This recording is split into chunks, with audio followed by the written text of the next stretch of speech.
Good morning, good afternoon, everybody. It's Michael O'Connell here from TIBCO, Chief Analytics Officer. I'm joined with folks from our data science team today, and we're going to talk with you about anomaly detection, pattern classification, statistical process control. Thomas Jerzik is a lead data scientist. Will be giving a demonstration, and Helene Snelting, Director of Data Science, is going to take you through our latest updates from our community. And I'm going to kick things off here with a discussion of anomaly detection, pattern classification, statistical process control, give you a bit of an introduction to these topics. And so the diagram on the right-hand side, which is at the top of our community article, updated around this area, showing a couple of groups, N1 and N2, and 3 outlier groups. And so how do we understand those outliers? How do we detect them? How do we understand their root cause? And in general, how do we achieve run-to-run control, statistical process control, univariate and multivariate settings? And then how do we understand patterns that the human eye is so good at noticing? How do we iterate between finding them and machine learning to automatically recognize them and back and forth in that virtuous loop? So those are some of the topics we'll be covering today. And anomaly detection and process control is everywhere. Manufacturing clearly lives and dies on this, monitoring facilities, equipment, condition-based maintenance, product yield, metrology defects, anything you measure, in a manufacturing process. But it's ubiquitous across the energy sector, production surveillance, optimization, completions, energy trading, life sciences in monitoring pacemakers, for example, or telco network outage analysis, cell phone fraud, anti-money laundering in financial services. You're always interested in finding outliers and anomalies and understanding their root cause. And this is part of a case study we did with Western Digital here in taking charge of variance. So understanding the 6 M's of sources of variability: humans, machines, materials, methods, measurements, Mother Nature.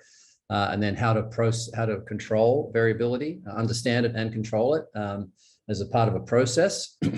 How to then iterate that, basically set up a digital twin to understand the factory floor, to run control, anomaly detection, underneath the root cause of that, and ultimately optimizing product yield. How do you measure properties of outputs virtually as well as materially? And machine learning is underneath all of this, and also digital twins, a companion to physical assets, processes, results, and so on. And so, getting into anomaly detection, it gets interesting when you get to 2 or more dimensions, because you see here, in this case, we've got 2 measurements on the left-hand top corner here. It looks like everything is in control on the Y2 dimension. On the bottom right-hand corner, everything looks in control on the Y1 dimension.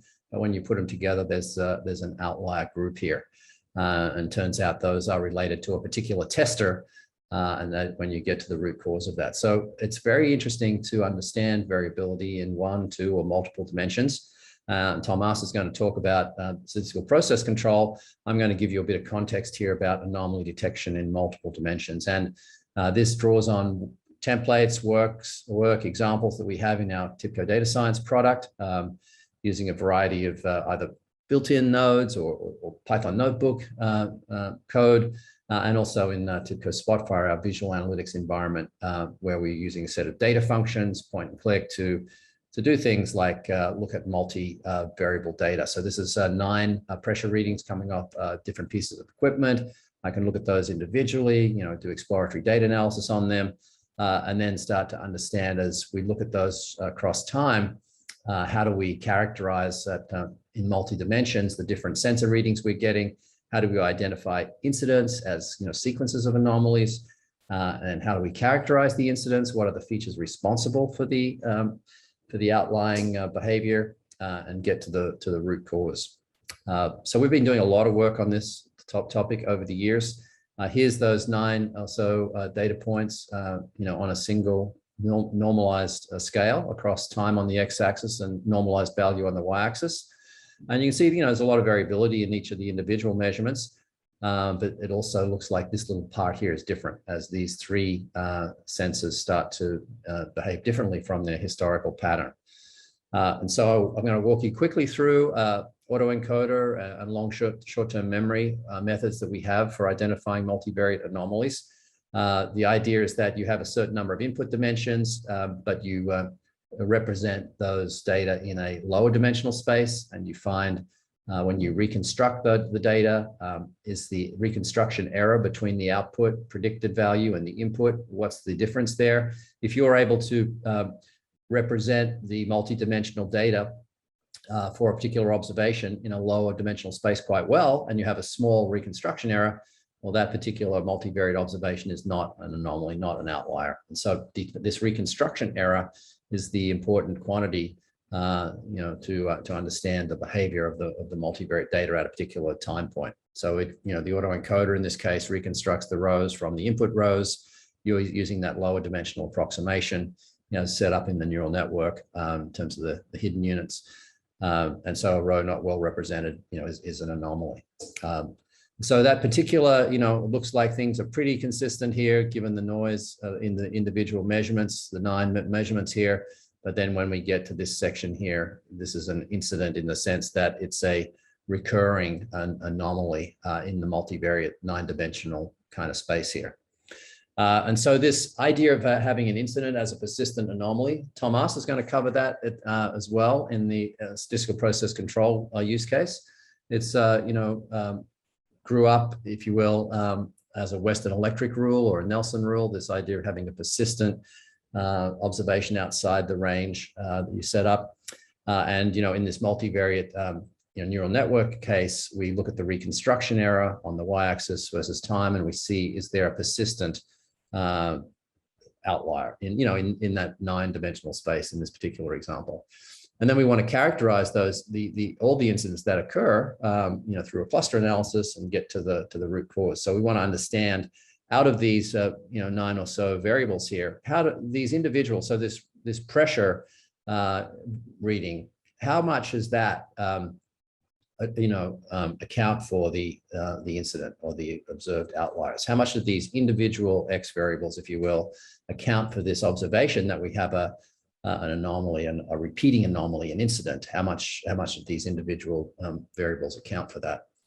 And so we've created, some Spotfire templates and data science workflows to allow you to do this. And you can set up the cutoff. So, there's a threshold for the cutoff, and you can see these visually, these persistent outliers or incidents, but that, you also programmatically can automatically identify them, and you can understand automatically, programmatically, how much this particular incident is accounted for by the pressure or the other sensor type data that we're observing. So that gives you this visual on it, but we're also behind the scenes automatically calculating. And then once we calculate each particular incident, then gathering up all of the incidents, the collection of incidents, and characterizing those as a cluster analysis, this allows you then to understand the collection of incidents that you have, so that when a new incident arrives, you can say, oh, that's an incident like, in cluster 1 here or cluster 4. So you can very quickly understand the root cause behind that incident and have a rapid response to it. So in this case, we're seeing, cluster 2 is dominated by this pressure variable. I should have frozen the screen there. Cluster, the different clusters are dominated by these individual weights on the input variables. Let me see if I get to this final screen here. So that cluster 1 is dominated by this DP5, differential pressure 5 reading. Cluster 2 is dominated by differential pressure number 1. Cluster 3 is dominated by a combination of those two, and cluster 4 is dominated by these other two prod per minute and another pressure reading. So we now have a representation of understanding the 4 clusters in terms of the root cause variables, so that when a new observation shows up, we can find the anomaly, we can classify it into the cluster, and we can have a very rapid response to remediating the process. So this allows us to get to this state of advanced process control, where in a manufacturing facility, we're looking at the MES system, we're collecting data, we're able to run anomaly detection, or often called fault detection models, on top of our run-to-run control systems, which Thomas is going to cover. And then when we find a fault or an anomaly, we're able to characterize that with this type of analysis I just gave you a preview of, where we can understand the root cause of the fault or the anomaly in terms of what we've seen in the past, and then we can visualize that and optimize the process and go round and round in this, in this digital twin representation of a process in this advanced process control. So I'm going to hand off to Thomas now to give a little more color on the statistical process control, monitoring and alerting part of this overall process. So Thomas, great to have you on board today. You want to talk us through a little bit of what you're up to? Sure. Thank you, Michael. So as was mentioned, this part will be about statistical process control and monitoring and alerting about that. So to introduce this a bit, this methodology itself has a long history and with historical proven huge impact on quality improvement. And the idea is, if you look at this graph on the right, at the beginning you have some out of control situation. You have maybe measurements with huge variance. You have some different behavior in different situations. And in this case, you are finding the factors which are influencing these. You are trying to get rid of these, lower the variance. And once you have that, you are afterwards in control situation, which is this right graph upper part. And in that case, you are expecting that your parameters are behaving normal. So therefore, like large outliers or very unusual, not random sequences of points, which was mentioned by Michael as a Western electric rules, simply indicate some anomalous behavior, right? And in that case, you can employ anomaly detection method, which is in this case like quality control charts, which are trying to find these anomalies. It's for one variable, so it's a rather like univariate case. But there are a lot of methods used in different situations, and it's important to stress that really nowadays statistical process monitoring is one of the most typical tasks that manufacturing companies use to simply lower and ensure the stability of the production. And it's not only in manufacturing, in services, healthcare, and other places as well. So how to implement this in a real situation? So of course, in a normal real life, we need to monitor hundreds of parameters, not only one. So we need to have solution to do that. In addition, various parameters may have different settings for this QC chart. So we need to have something flexible. We need to monitor the behavior continuously and automatically. This means that you are running that once an hour or once a day, or it depends on the use case. But in fact, in the end, when you have that amount of variables, you need to pure monitoring and dashboarding is not enough, right? We need some automatic alerts without need to look at the screen. You cannot watch 100 parameters on the screen 24 hours a day. So these automatic alerts are important. And after that, after we have alert, we need to inspect the data and found effectively what is the problem and if there is issue or not. So in that case, some interactivity comes in play. And with that in mind, we constructed the SPC solution, which I will show you right now. So if I can share my screen.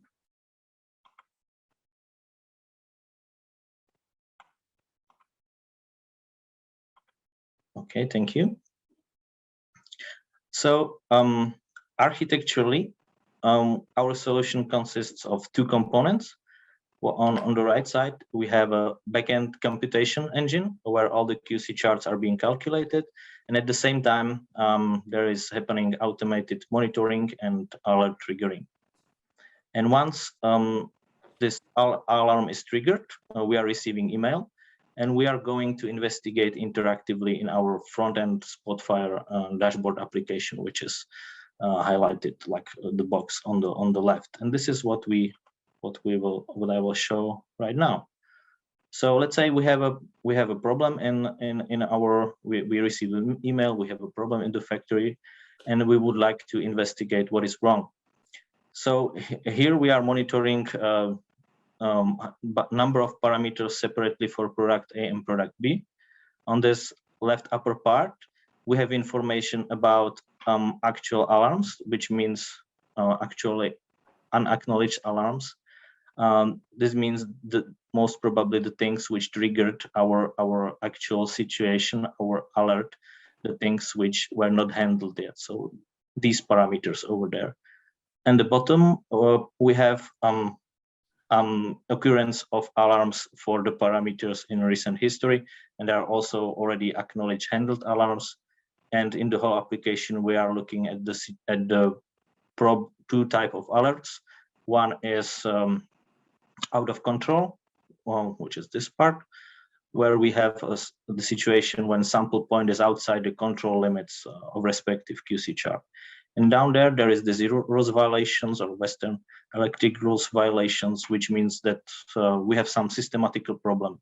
Maybe the points are not yet out of control, but we have some strange behavior, like 5 point or several points in the row are increasing, or we have number of points on the same side of the center. So these are these rules over there. On the right, there is a summary of all monitored parameters with some simplified view. Like, for example, here we have a time axis, and we can see that in a recent history we have some problem with that particular parameter concerning out of control as well as runs violations. So that is how to read this. And this page is meant to be some summary page where you will found out how is the situation with your parameters and what you should investigate further. What are the actually burning problems? So if I pick that I would like to investigate, for example, this one, because it has the largest amount of alerts, I will click here. At this point of time, the charts for this particular parameter are being calculated. So I'm going to these charts, and I can see the result. Why this parameter triggered the alert? So here I can see the X-bar chart, which is this control chart, which triggered the alarm, and it triggered alarm most probably because of this sequence of points. And then down there is a variance chart, which is in this case S chart. And I have a lot of other tabs to review the results, like details for X chart, variance chart, and also to see, let's say, the runs tests results. So I can see that, for example, this sequence of points is because of this 9 samples on the same side of the center. So I know, let's say, why this parameter was triggered as a problematic one. And now a bit of background. The biggest advantage of of this solution is that the parameters and the, let's say, definition of these charts is handled by this one configuration table. So for each parameter, I can independently decide what type of chart, what type, if I will use calculated control limits, warning limits, if I will use, let's say, control limits from some variable, what type of this Western electric rules I will use, or the definition of these, or not use them at all. And simply all is guided by this file. So if I choose some different, let's say, different type of chart here, let's say this one, exponential weighted moving average chart, under the hood, there is a parameterized data function, which is calling TIBCO Data Science Workbench, or in other words, our backend computation engine. And it's filling or calculating all these charts in all tabs, so I can review this parameter at this point. So once more, what is important is that all is handled and guided by this configuration table. So if I have, let's say, new parameter, I will add only like new row in this table, and all is afterwards handled in one visual application, and everything is nicely connected. Okay, so at this point, we kind of described this front end or showed this front end, and now we will go a bit on the backend side. So for backend side, these computations are done through visual workflows like this one. And again, we can see here that's a copy of or let's say I'm taking the configuration table, right? This is configuration table for product A. And here I have data from which I want to calculate something. And there is a loop implemented, which is calculating one by one the quality control charts and order results for all lines in this configuration file. So in fact, when I run this, I will get the results for all these QC charts. And in fact, under the hood, and there is another workflow which is calculating these results. And in fact, this one is exactly the same as the one which is calculating the results in Spotfire as a data function. So in fact, I will have the exactly same results if I run it from here or if I run it from Spotfire. The advantage here is that I can, for example, write to database some results from this, let's say, scheduled task, scheduled loop, and then I can immediately and at any time see it in Spotfire. And in fact, in Spotfire, the result of this in Spotfire was this summary page at the beginning. It was pre-filled. I have everything prepared, and then I can drill down and look at the really actual data. Okay, in addition, monitoring and alerting component can be inserted into this solution, and we did that. So this is a monitoring alerting component of TIBCO Data Science Workbench. There are two, let's say we implemented two loops, one for product A, one for product B. They are red, which means something went wrong, right? So we have some alarms for both of them. If I go to this one, for example, I can see that I have 14 and 6 alarms for product A and product B. But this is not that important because this exact table, I can see the copy of that exact table also here. So I do not need to jump into this other environment. I have everything here. So this is a copy of that, or it's reading that information. And the last thing which I would like to show, because we have found the problem, maybe for that particular parameter, we have found that this one is maybe not that problematic because like we are already back on track. So let's say that's kind of false alarm. So to not have these alarms over there anymore, because I found out it's false alarm, I can go here and I can acknowledge the alarms. So this parameter is this 184. So I will simply pick the ones which are on this parameter. Okay, and then this one, and then I will write it's false alarm, and I will acknowledge these selected. And I have lower number of alerts here, and of course, if I refresh this this page, I have new information about my actual not handled problems, and I can go and investigate the next parameter. So that's in fact it. We have seen that this solution, in fact, covers the full life cycle. You have automatically generated results under the hood, and when there is alarm, the engineer could go to this application, choose what to investigate in detail, and then acknowledge alarms in the end. So that's a quick summary of my demo. Well, that was terrific, Thomas. And just the ability for the end user to be just clicking around in Spotfire, a highly visual, interactive environment, and the data scientist can innovate in the workbench, both point and click environments, but allows a really comprehensive statistical backend and a really intuitive, interactive front end for different types of folks across your organization. And in fact, in the end, so the application could be extended if you want to decide based on several points or something like that. You can connect this with other data sources and get some additional information to decide. So that's of course the power of Spotfire. Absolutely, yeah. We can bring in, say, log files and look at text analysis of data that when something goes out of control, maybe there's a log file or some text data that you can go and look to find potential reasons for that. And that gets you into the whole Spotfire world of Python data functions for natural language processing to connect into this front end, monitoring application.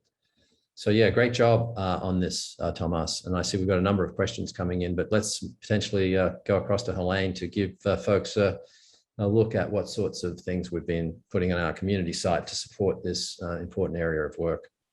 Sounds good, Michael. I'll keep it brief because I think it will be fun to answer the questions, and we are running. We're not running out of time, but time goes quickly. So I posted the link to the Friends of Data Science letter in the chat already. If you like this kind of meetup, then sign up for the letter, because you'll get a week before the event. We'll get an invite with a short newsletter every quarter, so you don't forget to attend. You can always contact us personally or email to askdatascience@tibco.com, and one of us will get back with you. And I would also like to invite you to join our TIBCO Data Science LinkedIn group, because we'll post regular updates there as well, more frequently than quarterly, so you can keep up to date. The other thing in the community I wanted to remind you of is our YouTube channels and also our Dr. Data Science sessions. Many of you are familiar with our Dr. Spotfire sessions, and Dr. Data Science sessions have the same cadence. The topic for Dr. Data Science is really, it's for practitioners, it's for people who are hands-on with the products. You can learn about new technologies, new features in our products. And the upcoming session on November 17th is with our data scientists Nora, Vaibhav, and Sweta, and it's about is no-code the future of AI? So this is really a discussion, by using some demos about using no-code operators in our data science products. But how does it work if you're a data scientist that actually prefers to code, and how do you use the different tools together? So highly recommend this session on November 17th. The other thing, we'll share these slides with you, so you can click on all the links and get familiar with all the pages. But where Michael started was with a very detailed section that we actually have on the TIBCO community on anomaly detection. So everything we talk about today is explained there, and a lot more in a lot of detail with links to resources. The demo that Tomas just gave, the good news is that a template is available on the TIBCO Community Exchange. So you can download it and try this for yourself with your own data, use one of our trial products, and get using this template. So a lot of the work has been done for you, and there are a lot of other templates there that you can use as well to get you started. And this is really what we do in these meetups, is explain how they work, and hopefully we'll get some of your questions in using them. And last but not least, there are a lot of blogs on our TIBCO community as well. One of them is on anomaly detection, and specifically on the autoencoder. So this is a blog by David Katz with a lot of great tips and tricks. So if you're working on that, take a look, because there's probably some things in there that you can learn and use. So that's the links that I wanted to share on the TIBCO community. We will be sending these slides with all the links to everyone who attended with the recording. So that gives us a few more minutes, Michael and Tomas, to finish our discussion and answer some of the questions in the chat. Sure. Thanks, Helene. So I think, Tomas, one question came in about in the data science workbench, how do you loop around the different parts of the configuration? And can you explain that, and also in the context of the Spotfire front end for that? Yeah, so there is a node which is doing that. It's called Run Workspaces. This is not part of this community downloadable at the moment, but we are working with legal to publish it, so it will be in the end on Exchange. And it's a node which is able to run multiple workspaces in the row. So in that case, we are creating this loop, but it has also much more things like run workspace based on condition and these things. So I'm looking forward that it will be published. Yeah, absolutely. You can contact us as well. We can walk you through it. If you have the TIBCO products, it's a pretty easy matter to set it up. And as Helene was pointing out, the front Spotfire piece, is downloadable from the community site. Another question came in, Thomas. What kind of people do you see doing anomaly detection across a manufacturing plant? I know both of us have been involved in a number of different customer scenarios, and it's quite, depending on the manufacturing company, there's a lot of stuff going on a minute by minute basis. But Thomas, can you give your take on the different types of personas using the solution? Yeah, so of course, because this can be also like the whole solution could be in the end on the tablet or somewhere exactly at the factory. So I suppose it could be used with any persona almost. So that's it, and it's about to find what is wrong. So there will be engineers. Yeah, but yeah, sure. I think what I've experienced when I've been out in the manufacturing facility world is typically there's some folks who are responsible for the equipment or the process, and oftentimes in their room stuff is going on their computers. But then you've actually got folks on the floor responsible for individual pieces of equipment. And, these days you're getting those folks are really quite attuned to what is coming off their piece of equipment, and they're able to configure and monitor product quality attributes or equipment attributes directly on the floor. But I typically see, basic hands-on type engineers on the floor. I see a separate group, of folks monitoring, the floor itself. And then I see the more the data science type folks who have responsibility for multiple factories and multiple scenarios like that. And so oftentimes, our software will be in the hands of at least 3 different personas of operator engineer types, engineer management, and then, data science as well, in a more central kind of role. So great questions there from Mark Carson and Bill Tubbs. I think we're going to wrap it up. We like to try and keep it tight. We're at a little bit after 30 minutes, and that's what we sort of target. But yeah, nice group of folks attending today. And thanks for your interest, your attention. Helene, we've got some conferences coming up. That's right. Yeah. I mean, this is a conference at Semicon Europe in Munich that we'll be attending from November 16th through 19th. So this is definitely interesting for the manufacturer customer, smart manufacturing in the audience. But I think what's also important to say is that anomaly detection is not only for manufacturing. So, increasingly telco, retail, lots of industries are using anomaly detection techniques to manage their processes. So we're very interested to help you get started or advance your techniques. Please do get in touch. We're very open to your ideas and suggestions. Also, the level of information that we share in these quarterly meetups. So let us know what you'd like to learn more about. There's a lot on the TIBCO Community Exchange. Take a look at the blogs and how we try to explain it, and let us know if there's a topic that you'd like to learn more about. So And